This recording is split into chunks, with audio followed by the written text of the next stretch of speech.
Hello everyone, this is Pooja Sharma from Pooja Sharma classes. उम्मीद करती हूँ आप सब अच्छे होंगे। सीटेट 2024 के लिए हम यहाँ पे मैथ पेडागोजी को डिस्कस कर रहे हैं। इसमें मैंने आपके जो ऑनलाइन परीक्षा में आए हुए प्रीवियस ईयर क्वेश्चन पेपर्स हैं उनको लिया है। जो आपकी पेडागोजी क्वेश्चंस हैं उनको हम समझते हैं किस तरीके के आपके क्वेश्चंस बनते हैं। तो स्टार्ट करते हैं, समझते हैं बहुत ही बेहतरीन तरीके से। इनका एनालिसिस करेंगे हम। आपको वीडियो पसंद आती है तो वीडियो को लाइक कर देना और चैनल पर नए आए हैं तो चैनल को सब्सक्राइब ज़रूर कर लेना। स्टार्ट करते हैं। क्वेश्चन नंबर आपका 1 आता है। आपको बताना है कि समस्या समाधान प्रक्रम का प्रथम चरण है।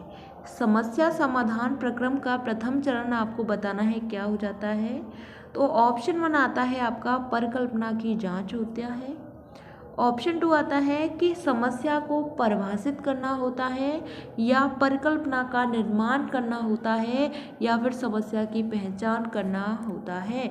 तो यहाँ पे आपको बताना है समस्या समाधान प्रक्रम का जो प्रथम चरण होता है वह आपका यहाँ पे समस्या की क्या हो जाता है, पहचान करना हो जाता है। यह आपका क्या होता है, समस्या का प्रथम चरण हो जाता है। यहाँ तक बात क्लियर। क्वेश्चन नंबर आपका 2 आता है। आपको बताना है कि निम्नलिखित पदबंध कौन सी एक अंक की पूर्ण संख्याओं पर एक संक्रिया की युक्तियों को प्रदर्शित करते हैं। सभी को गिनना, गिनते चलना या 10 बनाना वह संक्रिया है।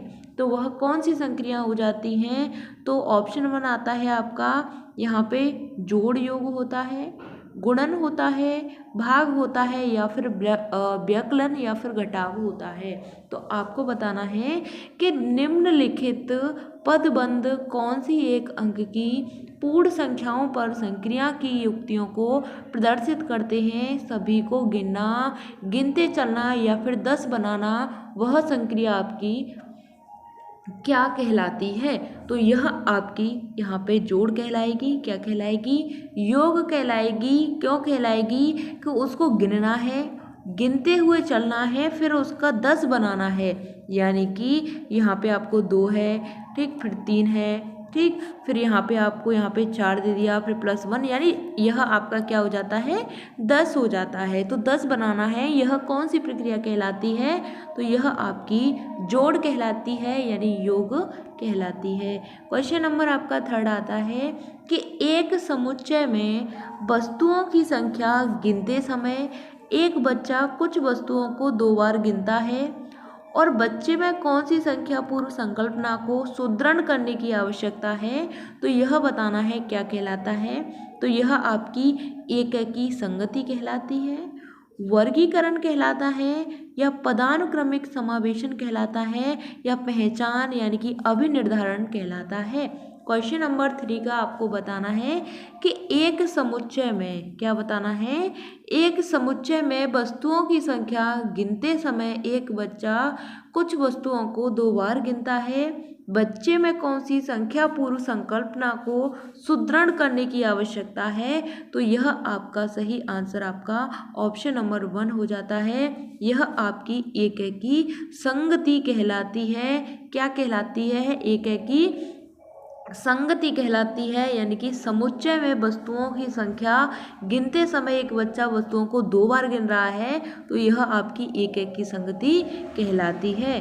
क्वेश्चन नंबर 4 आता है। आपको बताना है कि राष्ट्रीय पाठ्यचर्या की रूपरेखा 2005 के गणित के आधार के अनुसार, आधार पत्र के अनुसार कक्षाई प्रक्रियाओं में लोककलन विधियों की समृद्धता की सराहना जिसके विकास में सहायता नहीं करेगी तो वह क्या कहलाती है। आपको बताना है कि राष्ट्रीय पाठ्यचर्या की रूपरेखा 2005 के गणित के आधार पर, आधार पत्र के अनुसार कक्षाई प्रक्रियाओं में लोककलन विधियों की समृद्धता की सराहना जिसके विकास में सहायता नहीं करेगी वह क्या कहलाती है।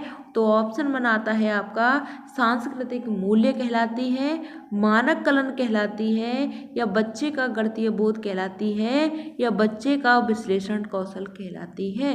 क्वेश्चन नंबर 4 का सही आंसर आपको बताना है तो यह आपकी मानक कलन विधि कहलाती है। यहाँ पे दे रखा है कि विकास में सहायता नहीं करेगी, तो वह आपकी मानक कलन विधि है। आपको मैथ की पेडागोजी में कलन शब्द यानी कि मानक कलन शब्द की हम बात करते हैं तो यह हमेशा आपका नेगेटिव होता है, इसलिए आपका यहाँ पे यह सही हो जाता है। यहाँ तक बात क्लियर। चलिए आगे बढ़ते हैं। क्वेश्चन नंबर 5 आता है आपका कि निम्नलिखित में से कौन सा संस्कृति विशिष्ट ज्ञान का उदाहरण है। संस्कृति विशिष्ट ज्ञान का उदाहरण आपको बताना है जो कि प्रारंभिक स्तर पर गणित अधिगम में बहुत छोटे बच्चों के द्वारा प्रदर्शित किया जाता है। बहुत छोटे बच्चों के द्वारा क्या किया जाता है, प्रदर्शित किया जाता है। तो ऑप्शन बनाता है आपका कि अधिगमकर्ता के द्वारा प्रयुक्त संख्या शब्द होता है।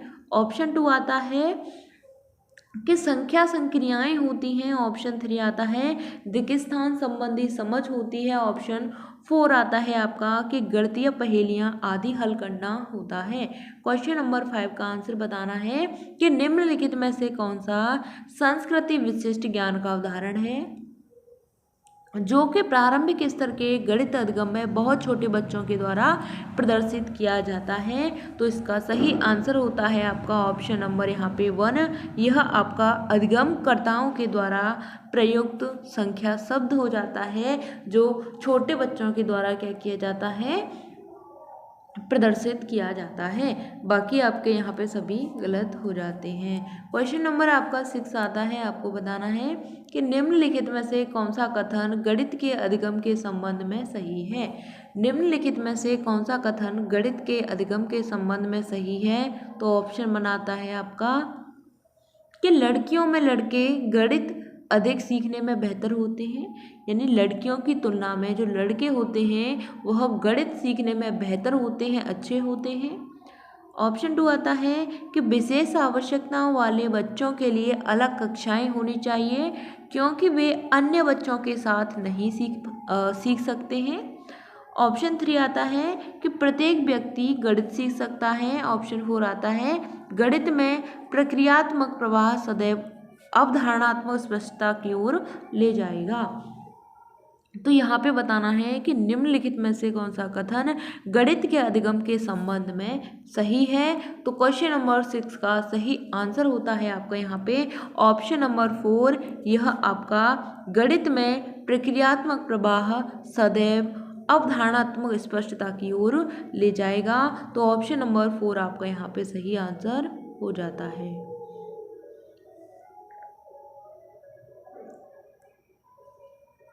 क्वेश्चन नंबर 7 आता है आपका कि राष्ट्रीय पाठ्यचर्या की रूपरेखा 2005 गणित की पाठ्यचर्या को महत्वाकांक्षी होने के लिए तर्क प्रस्तुत करता है। इस दृष्टि को दर्शाने के लिए निम्नलिखित में से कौन सा सर्वाधिक उपयुक्त है।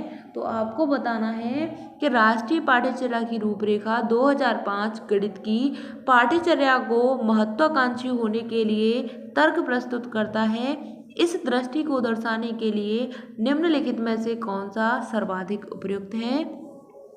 तो ऑप्शन बनाता है कि पाठ्यचर्या का संख्या ज्ञान में विद्यार्थियों की क्षमताओं का विकास करना आवश्यक है। ऑप्शन 2 आता है कि पाठ्यचर्या का गणितीय चिंतन विवेचन के लिए विद्यार्थियों के आंतरिक संसाधनों का विकास करना आवश्यक है। ऑप्शन 3 आता है आपका कि पाठ्यचर्या का गणितीय पहेलियों को हल करने में विद्यार्थियों की क्षमता का विकास करना आवश्यक है। तो यह बताना है आपका ऑप्शन बनाता है ए और सी सही है।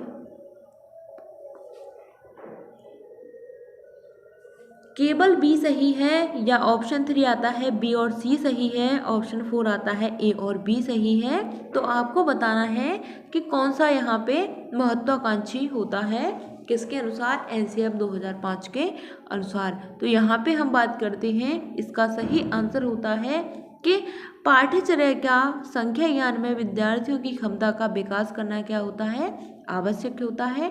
तो यह बात आपकी यहाँ पे क्या हो जाती है, यह बात आपकी यहाँ पे गलत हो जाती है। आगे बात करते हैं, पाठ्यचर्या का गणितीय चिंतन करना, विवेचन और विद्यार्थियों में आंतरिक संसाधनों का विकास करना, यह बात आपकी सही है। गणित की जो पहेलियों को हल करते समय विद्यार्थियों की क्षमता का विकास करना आवश्यक है, तो ऐसा नहीं है। क्वेश्चन नंबर 7 का सही आंसर आपका ऑप्शन नंबर 2 हो जाता है। यहाँ पे केवल आपका बी सही आंसर हो जाता है। क्वेश्चन नंबर 8 आता है, आपको बताना है कि राष्ट्रीय पाठ्यचर्या की रूपरेखा 2005 के अनुसार प्राथमिक स्तर के गणित पाठ्यक्रम को पर सबसे कम केंद्रित होना चाहिए। तो किस पर सबसे कम केंद्रित होना चाहिए? तो प्रासंगिक गणितीय शब्दावली के विकास पर। ऑप्शन 2 आता है कि दिक् स्थान संबंधी समझ के विकास पर। ऑप्शन 3 आता है कि प्रतिमानों प्रतिरूपों की पहचान पर या संख्याओं को हल करने के लिए मानक कलन विधियों के उपयोग पर। तो क्वेश्चन नंबर 8 का आंसर बताना है। इसका सही आंसर हो जाता है आपका ऑप्शन नंबर यहाँ पे 4 हो जाता है कि जो समस्याओं को हल करने के लिए मानक कलन विधियों का उपयोग करना, यह आपका सबसे कम यहाँ पे प्रभावी होता है। तो इसका सही आंसर आपका ऑप्शन नंबर 4 हो जाता है। मानक कलन विधि हो तो आपका यह नहीं वाले में आएगा या फिर कम वाले ऑप्शन में आएगा। तो इसका सही आंसर ऑप्शन नंबर 4 होता है। हमेशा मानक कलन विधि होती हैं वह नेगेटिव होती हैं। क्वेश्चन नंबर 9 आता है कि निम्नलिखित में से कौन सा रचनात्मक आकलन का उद्देश्य नहीं है? तो रचनात्मक आकलन का उद्देश्य क्या नहीं है? तो बच्चे की भ्रांतियों के बारे में जानना, ज्ञान के निर्माण में बच्चे की समझ को आंकना, या पिछली अवधारणा पर आधारित नई अवधारणा को प्रस्तुत करना, या यह जानना कि शिक्षण युक्ति विधि उपयुक्त है या नहीं है। तो निम्नलिखित में से कौन सा रचनात्मक आकलन का उद्देश्य नहीं है? तो क्वेश्चन नंबर 9 का सही आंसर आपका ऑप्शन नंबर यहाँ पे 3 हो जाता है कि पिछली अवधारणा पर आधारित नई अवधारणा को क्या करना, प्रस्तुत करना, यह रचनात्मक आकलन का उद्देश्य नहीं है। Option number 3 is the right answer. बाकी आपका सभी गलत हो जाता है। क्वेश्चन नंबर 10 आता है, आपको बताना है कि प्राथमिक कक्षा की एक शिक्षिका को अपने विद्यार्थियों में गणितीय तर्कणा विवेचन के कौशल के विकास पर ध्यान केंद्रित कर रही है। तो निम्नलिखित में से कौन से कार्य उसकी सबसे उपयुक्त तरीके से सहायता कर सकते हैं? तो इसका सही आंसर आपको बताना है कि प्राथमिक कक्षा की एक शिक्षिका को अपने विद्यार्थियों में गणितीय तर्कणा विवेचन के कौशल के विकास पर ध्यान केंद्रित कर रही है। तो यह निम्नलिखित में से कौन से कार्य उसके सबसे उपयुक्त तरीके की सहायता कर सकते हैं? ऑप्शन 1 आता है आपका कि अपनी कक्षा में गणितीय क्रीड़ाओं और पहेलियों का उपयोग करना। ऑप्शन 2 आता है कि अभ्यास के लिए दिए गए एक सूत्र पर आधारित बहुत सारे प्रश्न देना। ऑप्शन 3 आता है कि नियमित कक्षा परीक्षाओं का आयोजन करना। ऑप्शन 4 आता है आपका कि श्याम पट्ट पर पाठ्य पुस्तक के प्रश्नों को हल करना। तो क्वेश्चन नंबर 10 का आंसर बताना है कि प्राथमिक कक्षा की शिक्षिका अपने विद्यार्थियों में गणितीय तर्कना विवेचन के कौशल को क्या कर रही है, उसके विकास पर ध्यान केंद्रित कर रही है। तो कौन से कार्य में उसकी सबसे ज़्यादा उपयुक्त तरीके से आप सहायता कर सकते हैं? तो इसका सही आंसर आपका ऑप्शन नंबर 1 होता है कि हम क्या करते हैं, गणित में क्रियाओं और यहाँ पे पहेलियों के माध्यम से, यानी खेल के माध्यम से और पहेलियों के माध्यम से हम उपयोग कर सकते हैं। इस तरीके से हम सहायता कर सकते हैं किसमें, तर्कणा और विवेचन के कौशल में। यहाँ तक बात क्लियर? बाकी आपका सभी यहाँ पे गलत हो जाता है। पाठ्य पुस्तक आ जाए आपको देख करके ही काट देना है। यहाँ तक बात क्लियर? चलिए, आपको वीडियो पसंद आती है तो लाइक कर देना और चैनल पर नए आए हैं तो चैनल को सब्सक्राइब जरूर कर लेना। मिलते हैं फिर आपको आगे की नेक्स्ट वीडियो में। इसी तरीके से आप हमारे साथ बने रहिएगा। Thanks for watching. जय हिंद, वंदे मातरम।